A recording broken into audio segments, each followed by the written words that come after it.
Hello, I'm Jacob Kruger, and this is the Write Your Screenplay podcast. As you know, on this podcast, rather than looking at movies in terms of loved it or hated it, 2 thumbs up or 2 thumbs down, we look at movies in terms of what we can learn from them as screenwriters. We look at good movies, we look at bad movies, we look at movies that we loved, and we look at movies that we hated. So today I'm going to talk about Tangerine. And what's exciting about Tangerine as a film is that it illustrates how little you need to actually succeed as a screenwriter or as a filmmaker. To make a successful film, you do not need millions of dollars. To make a successful film, you do not need years and years and years of experience. To make a successful film, you do not need to follow the rules or follow a formula. To make a successful film, there are really only 2 things you need. You need a want, and you need an iPhone. Because Tangerine was shot entirely on an iPhone 5S. And not only does it look beautiful, but it tells an extremely compelling story, taking 2 characters on a really profound journey. And though it doesn't have the most complicated plot in the world, the simplicity and the drive of its main character's want provide it with a rock-solid structure. In a way, and this is a funny thing to say, Tangerine is the indie film version of Mad Max Fury Road. For those of you who've listened to my Mad Max Fury Road lecture, you understand that the plot of Mad Max Fury Road is essentially they drive east and then they drive west. That the plot of Fury Road is literally head one way, turn around, head the other way.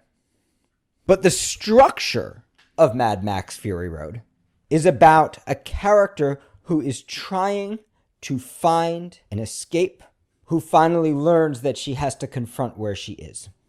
In a similar way, Tangerine is built on that simple primal want of its main character, Cindy. And essentially, Cindy's journey in the movie is to head east and then to go back west.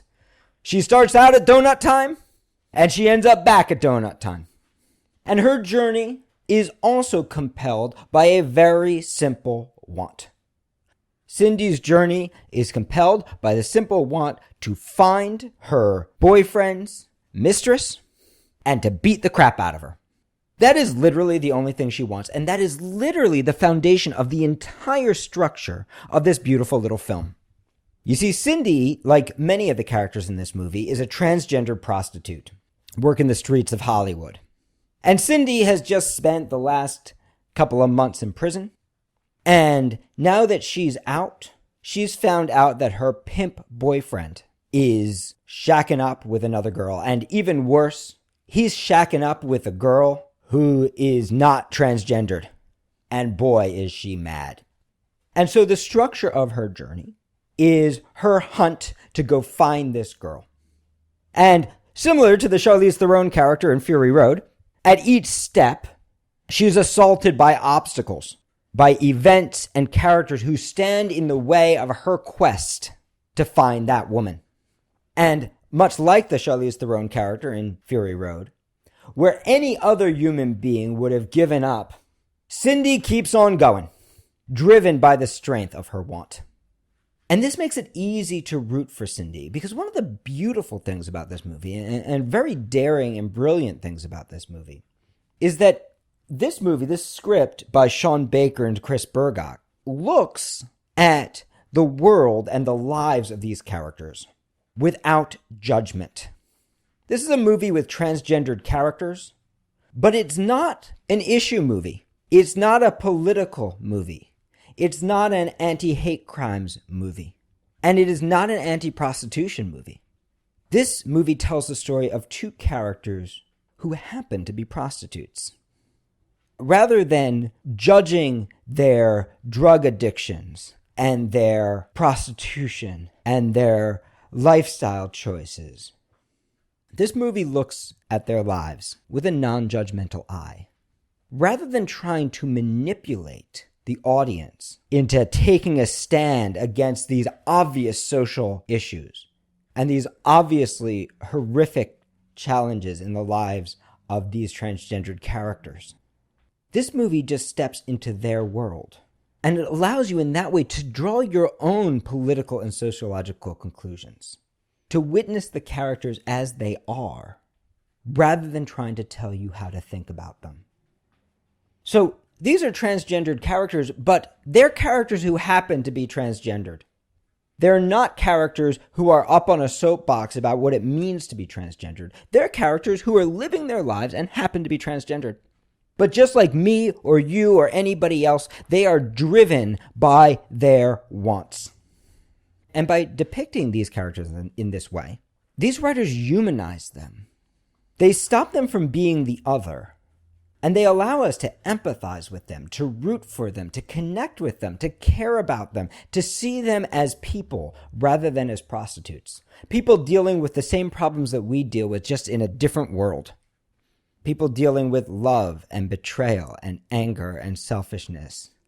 People dealing with addiction. Now, their world is highly amplified, and it's much different than yours or mine. But their world is driven by those same simple primal wants that we can all understand, because though many of us would never take the steps that Cindy is willing to take to get revenge, we've all known the feeling of rage at a betrayal. We all know what it's like to feel like your hopes were set up and then dashed. And though in our lives, of course, we're not going to hunt down and beat the crap out of somebody who cheated with our boyfriend, girlfriend, husband, or wife, we can all empathize with the desire to do so.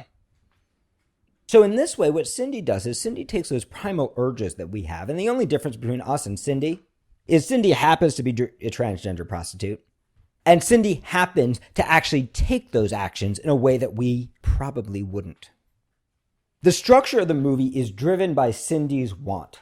All Cindy wants in the world is to find this girl, and she heads out east on the hunt for this girl, confronting obstacles at every turn.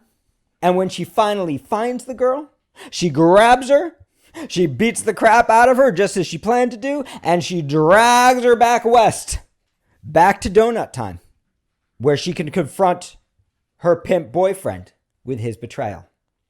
To write a character, to create a structure, the only thing you need is a want. To create a movie, the only thing you need is a want.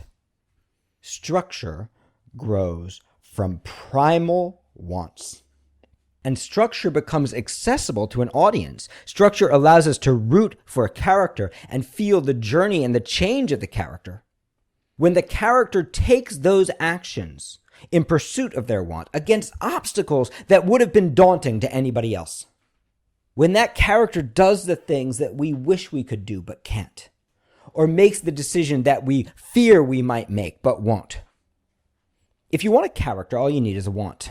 And that's one of the reasons these young, talented actresses who with very little experience are so completely successful in playing these roles.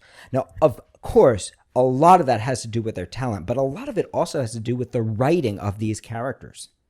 And when you make the obstacles big enough, it also allows you to reveal another aspect of character, which I like to call the how. So Cindy is not the only character in movie history who's ever wanted to beat the crap out of her boyfriend's mistress. But Cindy's unique how, the way that Cindy does this, is truly different than any other character. And this is the next thing that makes us fall in love with Cindy. Rather than treating her as an other or as a victim or as a product of the society, this actor treats Cindy and this writers treat Cindy simply as a person with a strong want and a unique how. When characters are confronted with obstacles towards getting what they want, they're forced to reveal their how. If you make it easy, if I want to open a door and the door opens, I never have to reveal my how. But if I try to open a door and the door doesn't open, my next choice is going to start to reveal the how. If I'm one kind of character, I might kick the door. If I'm another kind of character, I might ask for help. If those choices lead to obstacles, I'm going to make more choices to reveal the how. And that how is the thing that lets us connect to and care about characters. The way that that character does it that's just slightly different than any other. If you've seen Cindy, if you've seen Tangerine, you already know exactly what I mean when I talk about Cindy's how. But very importantly, Cindy's not the only character with a want or a how in this movie. In fact, every character is driven by a really strong want and a really strong how, and every single one of these characters is treated completely without judgment by its authors, by its writers and its director. For example, Alexandra, Cindy's friend, also has a really strong want. The only thing Alexandra wants is for people to attend her performance. And man, it makes it so easy to write a character like Alexandra when you know the only thing she wants is for people to attend her performance, because it lets you realize that at every step, no matter what else is going on in her mind, in her heart, at every step, Alexandra is going to be doing something to try to get people to show up. And it allows you to understand how to attack Alexandra. Because when no one shows up for that event, it is devastating. And when Cindy makes that turn and drags her drug-addled prostitute hostage to her friend's show, we understand what that means to Alexandra. We understand what that means about their friendship. By understanding Alexandra's wants, we're actually able to understand the structure of her relationship with Cindy. Alexandra and Cindy both have really strong wants, but they have completely different hows. Cindy's how is impulsive and violent and out of control and drug-addled and hysterical and desperate. And Alexandra's how is noble and quiet. And this allows us to appreciate not only the difference between these characters, but also the depth of their friendship and what they give to each other. It's Alexandra's quiet nobility that makes that moment when it's revealed that she pays to sing so utterly devastating for her. So when we combine these wants and these hows, what we end up with is compelling characters. So these are the three elements we need to create a character and to create a structure. We need a want. Cindy wants to kick the ass of the girl who cheated with her boyfriend. Alexandra wants people to show up for her show. We need an obstacle to reveal the want. We need the things that stand in the way, and you can see it with both of these characters. Cindy confronts obstacle after obstacle. Nobody wants to help her track down this prostitute because everybody knows that her pimp's going to be pissed off when whatever drama happens. And Alexandra, nobody wants to attend Alexandra's show.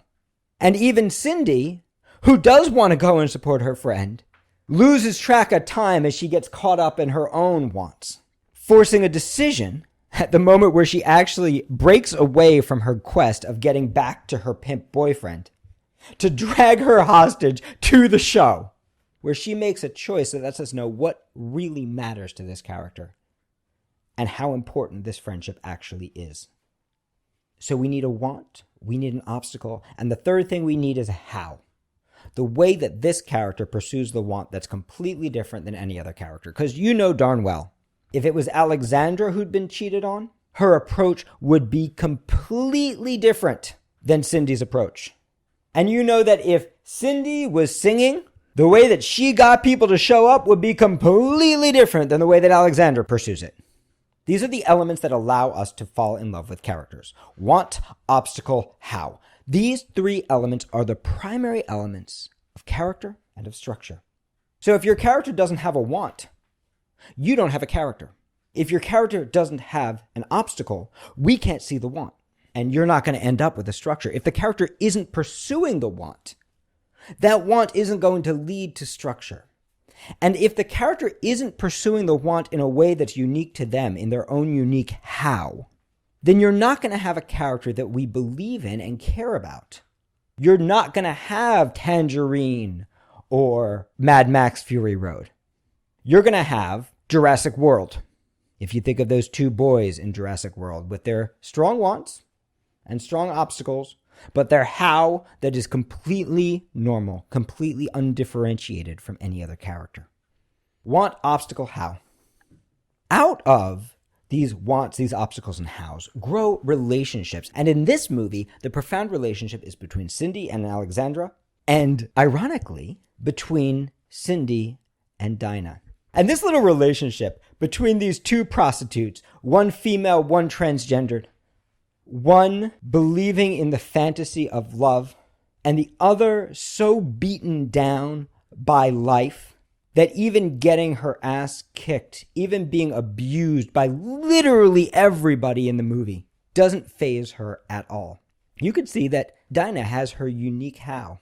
That Dinah is such a product of abuse that she's able to form a friendship with Cindy, a woman who's taken her hostage and beaten the crap out of her.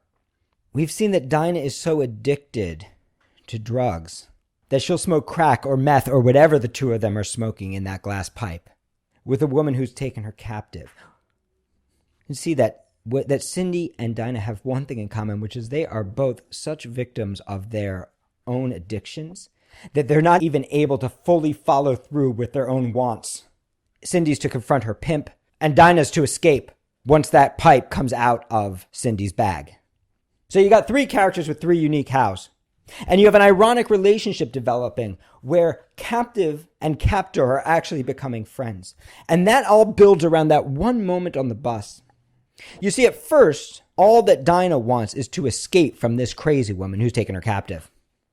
But something really happens that's interesting on the bus. On the bus, Dinah realizes that Cindy thinks that the pimp is in love with her.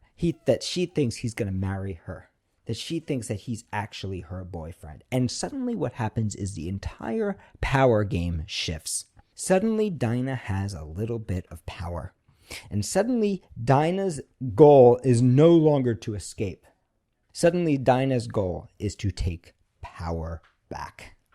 And you can see how these wants and these obstacles and these hows end up shaping the journey for these characters that bring them all together. You can see how these characters' hows actually give them an archetypal value, actually allow us to connect to them, just like we connect to our own friends, and just as we connect to parts of ourselves.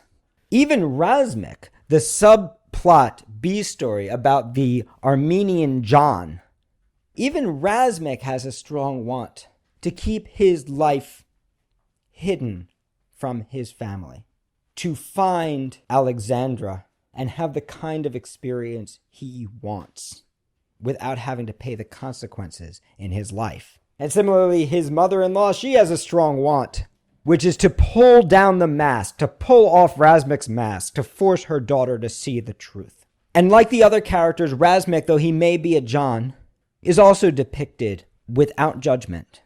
There's no moralizing or proselytizing on the part of the writers or on the part of the director. He may be a John, but the truth is he has a profound relationship with Alexandra, a relationship starkly in contrast to the other Johns, who we can see in all their ugliness. And by not casting aspersions, by not casting judgment on these characters, Sean Baker and Chris Burgach allow these characters to take on a full life, to present a full portrait of a society that is blighted by drugs and prostitution, not by judging the people inside of it, but by humanizing them. And in this way, what these writers and this director and these beautiful actors actually managed to do is to take a journey and take their audience on a journey that parallels Razmik's, to take us on a journey where each character's mask gets removed, where the noble Alexandra, who seems just so concerned for her friend Cindy, is revealed to have had her own motives and her own little betrayals, where the passionate, hyperbolic, and romantic Cindy is both literally and metaphorically stripped of her facade and of her fantasies, where Razmik is laid bare before his family, whether they want to look at him or not, and ultimately culminating in that beautiful moment between Cindy and Alexandra, where Alexandra takes her wig off and allows Cindy to wear it. To write a film, to create a structure, to tell an amazing movie, you only need two things. You need a want and you need an iPhone. And just like your characters, you need to pursue your want in your unique way with your unique how. You don't get to make a great movie as a new coming filmmaker by following a bunch of rules and doing what you're told. You get to make a great movie by pursuing your wants against your obstacles and solving them with your unique how. Sean Baker didn't come up with the idea of directing this movie on an iPhone because he thought it was cute or because somebody told him to do it. Sean Baker came up with the idea of directing this movie with an iPhone based on his obstacles, based on obstacles that he was having with budget and where he wanted to spend his money, how to get the most production value into the production. And though his solution might be different than your solution, by running straight at the obstacle, Sean Baker revealed his own how. And this is what I want to encourage you, whether you're my student or whether you're just listening to my podcast. This is what I want to encourage you to do. I want you to write the movie that you want to write. I want you to make the movie that you want to make. I want you to recognize that the obstacles that stand in your way, that make it seem impossible to do this, that those obstacles are actually opportunities. Those are opportunities to learn how much you want this and to learn to see and understand your own how. That creating a movie and writing a movie is actually a process not in manipulation, but in removing our own masks and revealing something about ourselves, not only to us, but also to our audience. I hope that you've enjoyed this podcast. If you would like to learn more about building a screenplay around your wants and your character's wants and your character's unique hows and the unique obstacles that confront them, I hope that you will come study with me. We offer classes in New York City, live online, in video on demand format. We offer international retreats, and we offer a unique one-on-one ProTrack mentorship program in which you meet with a professional writer one-on-one every week or every other week until you've made your way through not the story that they want you to tell, but the story that you want to tell in the most professional possible way. To learn more, please visit my website, www.writeyourscreenplay.com.